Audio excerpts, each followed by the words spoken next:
Hello everyone, welcome to Era of Knowledge. I hope that you and your family are good. जैसे कि आप सबको पता है, हम इस YouTube चैनल पर CHSL 2019 के मैथ के पेपर सॉल्यूशन कर रहे हैं। यदि आप ये सीरीज़ रेगुलर देखोगे तो मैथ आपको काफ़ी इजी लगने लग जाएगी और मैथ में अच्छा स्कोर कर पाओगे आप इजीली से। बिना समय ख़राब किए हुए आज के पहले क्वेश्चन पे चलते हैं। आज का फर्स्ट क्वेश्चन है किसी आयत का विकिरण 15 सेमी तथा लंबाई 12 सेमी हो तो आयत का क्षेत्रफल ज्ञात करो। आयत मतलब आयत होता है, ये कोई आयत है। विकिरण क्या होता है? एक भुजा, इस भुजा से इस किनारे तक जाने वाली भुज विकिरण होती है। और यह 90 डिग्री का कोण बनता है।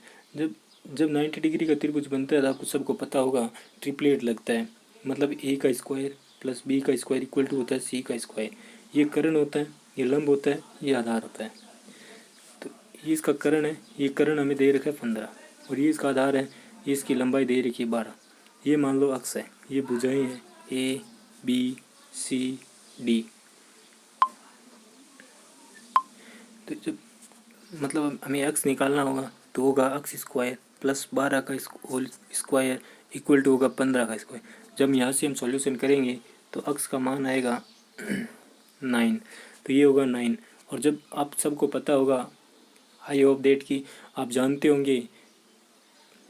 होंगे कि आयत का क्षेत्रफल L गुणा बी होता है। बी ये होती है, बी यानी विड्थ यानी ऊंचाई ये होती है और लंबाई ये होती है। 12 गुणा 9 मतलब 108। तो इसका आंसर आएगा 108 सेमी, मतलब आंसर आएगा ए। आई होप कि यू अंडरस्टैंड। आज का सेकंड क्वेश्चन है, यदि कोस theta plus sine theta upon cos theta minus sign theta बराबर 8 हो तो कोट थीटा का मान ज्ञात करना है। इसके लिए हमें CND ज्ञात करना होगा। CND जानते हो आप, जैसे ए प्लस बी और a minus B equal to होता है, जो भी हो 1/1 हो तो 1+1, ऐसे CND होता है। तो इसमें हम CND लगाएंगे। CND लगाएंगे तो जैसे कि आपको क्वेश्चन में दिख ही रहा होगा कि cos theta plus sine theta अपन cos theta plus sine theta बराबर CND लगाएंगे तो cos theta plus cos theta 2 cos theta हो जाएगा। और जब ये लेस करेंगे तो कोस थीटा माइनस का होगा, ये कोस थीटा प्लस का होगा तो माइनस प्लस कैंसिल आउट हो जाएगा।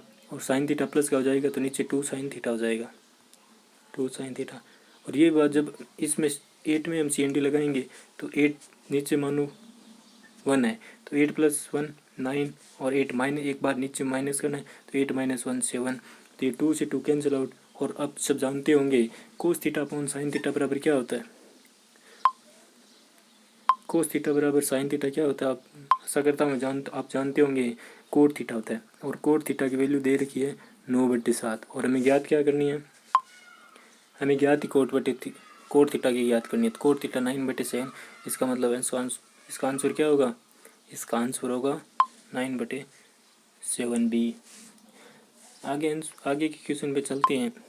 आगे का क्वेश्चन है, ₹66,300 को अक्स वाई जेड के बीच इस प्रकार बांटा जाता है कि अक्स अनुपात वाई 7:5 और वाई रेशियो 5 जेड 4:3 होता है। तो वाई के हिस्से में कितनी धनराशि आएगी। जैसे कि मैं आशा करता हूँ आप इसे जानते होंगे, एक्स वाई जेड दे रखी हो, जब ये हो ए हो, ये बी हो, तो ये सी हो, तो ये डी हो, तो इसको इस साइड तो हम बी से गुणा करेंगे और इस साइड सी से। क्यों? क्योंकि ये वाई तो एक ही है, जबकि इस दोनों में अनुपात अलग अलग आ रहा है। इसके लिए इस वाई को हमें बराबर बनाना पड़ेगा। इक्वल बनाने के लिए हमें ऐसा गुणा करना पड़ता है। तो हम चलो इस क्वेश्चन की बात करते हैं।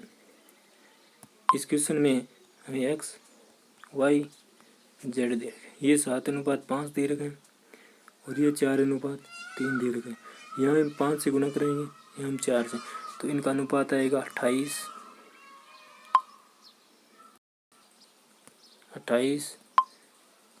20 15, ये अनुपात आएगा। जब इसका हम योग करेंगे तो इनका योग आएगा 63।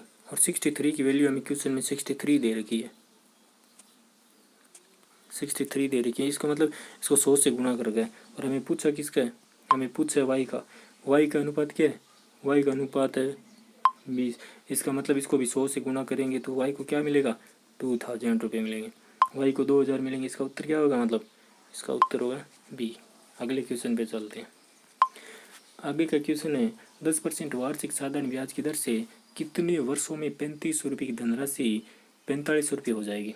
इसका मतलब हमें आर कितनी दे रखी है 10%, और हमें पी कितने, पी यानी प्रिंसिपल यानी मूलधन हमें कितना दे रखा है 3500 रुपये। अमाउंट कितनी, अमाउंट यानी मिश्रधन कितना दे रखा है, मिश्रधन दे रखा है हमें 45। हमें इसका मतलब क्या हुआ, ऐसा ही हमें ऐसा ही मतलब सिंपल इंटरेस्ट कितना चाहिए 4500 में ये चाहिए मूलधन, मिश्रधन मूलधन कितना 3500। इसका मतलब सिंपल इंटरेस्ट हमें 1000 रुपये चाहिए, 1000 रुपये सिंपल इंटरेस्ट चाहिए। जबकि एक साल में ऐसा ही हमारे कितना सिंपल इंटरेस्ट कितना बनेगा भाई 3500 का 10% बनेगा। जब आप 3500 को 10% निकालोगे तो 350 निकलेगा। इसका मतलब एक वर्ष में 350 रुपये हमें साधारण ब्याज के मिलेंगे, एज सिंपल इंटरेस्ट मिलेंगे, एज ए सिंपल इंटरेस्ट। तो हमें 1000 रुपये मिलने में कितने वर्ष लगेंगे, मतलब 1000 को मीन्स 1000 डिवाइडेड बाई 350। जब इसका डिवाइड करोगे तो उत्तर आएगा 2 से 6/7 ईयर्स में हमें ये राशि ब्याज मिलेगी। मतलब आंसर क्या होगा इसका आंसर होगा सी, 2 से 6/7 ईयर्स में हमें ये मिलेगा। आई होप कि आप अच्छे से समझ रहे होंगे और आपको वीडियो पॉज करके आपको पहले क्वेश्चन खुद को सॉल्यूशन करने की भी कोशिश करनी चाहिए। आगे का क्वेश्चन है यदि कोट थीटा बराबर ए के है तो हमें साइन ए का मान चाहिए। आई होप दैट कि आप जानते होंगे ये फॉर्मूला लाल बटा कक्का, यानी ये हो, जब ये ए हो, ये बी हो, सी हो तो ये लंब होगा, ये आधार होगा, मतलब इंग्लिश में बोले तो बेस, और ये कर्ण होगा, इंग्लिश में बोले तो फायदा होगा, ये होगा परपेंडिकुलर, ये होगा हाइपोटेनस इंग्लिश में। जब ये तो होता है साइन थीटा, ये कोस थीटा, ये होता है टेन थीटा, और जब हम उल्टा करेंगे तो ये होगा कोट थीटा ऊपर, ये कोट थीटा होगा आधार अपॉन लंब, ये होगा सेक थीटा और ये होगा कोसेक, ये होगा कोसेक थीटा। जब हम कोट थीटा के लिए लिखेंगे, जब हम कोट थीटा के लिए लिखेंगे तो लिखेंगे आधार बटा लंब। आधार कितना दे रखा हमें, आधार हमें दे रखा है इसका कि ये माना 1 है, ये होगा k² + 1। आई होप कि आप समझ गए होंगे कि k² + 1 कैसे है, पाइथागोरस प्रमेय से आया है। 1² + k का स्क्वायर बराबर होता है इसका, तो ये 1k + 1 का स्क्वायर है। तो ये आधार हमें क्या दे रखा है, हमें क्या चाहिए साइन ए, साइन ए की वैल्यू हमें चाहिए, साइन ए में ऊपर लंब आता है, लंब कितना है 1, और कर्ण कितना है 1/k², 1/k² + 1 वो अंडर रूट में, इसका आंसर आएगा ए। आगे के क्वेश्चन में ये क्वेश्चन है निम्न में कौन सी संख्या 11 से पूर्णतः विभाजित होगी। 11 से डिविजिबिलिटी का रूल होता है, हम विस्तृत पूर्ण डिटेल में हम बात करेंगे जब नंबर सिस्टम पढ़ेंगे, तब आपको हम पूर्ण डिटेल से बताएंगे कि 11 का डिविजिबल रूल क्या होता है, 9 का डिविजिबल रूल क्या होता है, 4 का डिविजिबल, हर संख्या का अलग अलग डिविजिबल रूल होता है। जैसे 11 का डिविजिबल एग्जाम्पल लेके मैं समझा रहा हूँ, मान लो कोई संख्या है 6 अक्षरों की ABCDEF, ये संख्या है, तो 11 से डिविजिबल होने के लिए इसको ज़रूरी है A + C विषम पदों की संख्याओं का योग लेस विषम पदों की संख्याओं का योग प्लस सम संख्याओं के योग का डिफरेंस, हमेशा या तो वो डिफरेंस 11 से डिविजिबल होना चाहिए या वो डिफरेंस 0 होना चाहिए। इसका मतलब क्या हुआ कि A + C + E less A + C + E difference B + D + F, ये डिफरेंस हमेशा या तो 11 से डिविजिबल होना चाहिए और यह वो डिफरेंस 0 होना चाहिए, तब वो संख्या 11 से विभाज्य होगी। तो चलो हम इस क्वेश्चन में देखते हैं। इस क्वेश्चन की हम शुरुआत ए नंबर क्वेश्चन ए से करते हैं। जैसे ये हमें क्वेश्चन दे रखा है एक,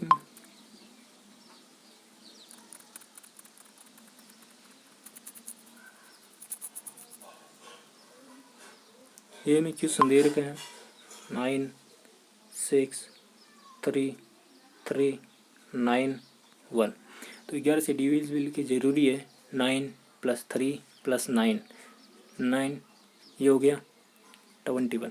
अब ये ज़रूरी है 6 3 + 1 10, ये हो गया, ये 10 लेस करना, ये क्या होगा, इनका डिफरेंस आएगा 11।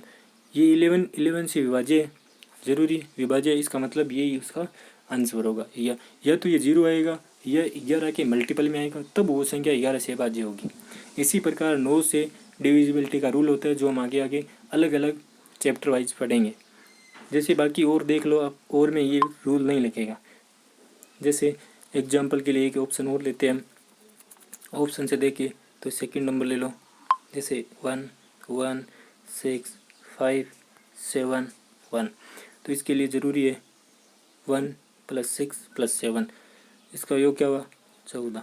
आगे 1 + 5 + 8 + 1, तो ये हो गया 8। ये लेस करोगे आप तो 6 बचेगा। ये न तो 11 से डिविजिबल नहीं है और 11 का मल्टीपल नहीं है, इसका मतलब ये संख्या नहीं होगी। इसी प्रकार ये कट जाएगी, इसी प्रकार ये कट जाएगा, आंसर आ जाएगा ए। आज का लास्ट क्वेश्चन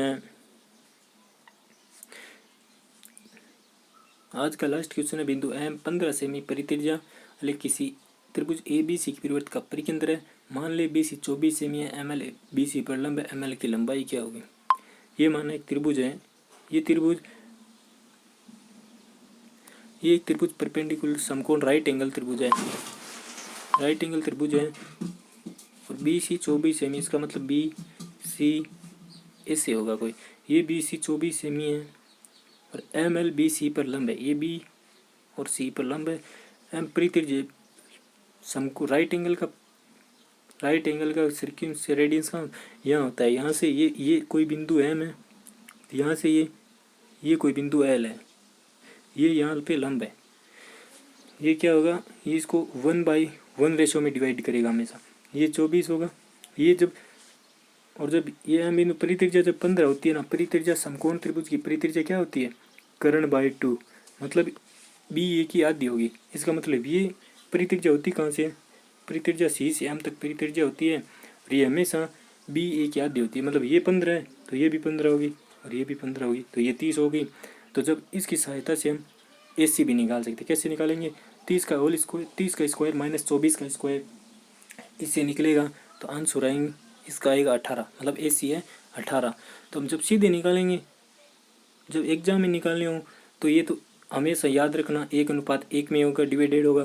तो ये जब 1:1 में होगा ना, तो ये भी 1:1 में होगा, मतलब ये 18 है तो ये इसकी आधी होगी, 9 होगी। इसका मतलब LM होगी तो 9, लेकिन हमें जब प्रूफ करना होगा ना, तो प्रूफ करने के लिए हमें इसमें समरूपता कॉन्ग्रुइटी लगानी पड़ेगी। पहले तो त्रिभुज समरूपता होगी, त्रिभुज समरूप लगेंगे, त्रिभुज CBA, ये समरूपता का साइन है। त्रिभुज CBA के समरूप होगा त्रिभुज LBM, मतलब CB भुजा होगी वो इसी अनुपात में LB होगी, जिस अनुपात में BA भुजा होगी उसी अनुपात में BM भुजा होगी, और जिस अनुपात में CA भुजा होगी उसी अनुपात में LM भुजा होगी। तो हम विस्तृत डिटेल में देखें तो CB/LB = AB = BM = CA = LM। जब इससे हम निकालेंगे अलग अलग मान रख के, तो हमारे पास LM का वैल्यू 9 आए। ये 12 आई और ये 12 आई, ये 1:1 रेशो में बांटती है। धन्यवाद। आज का वीडियो आपको दिन शुभ हो, मिलते हैं तो कल।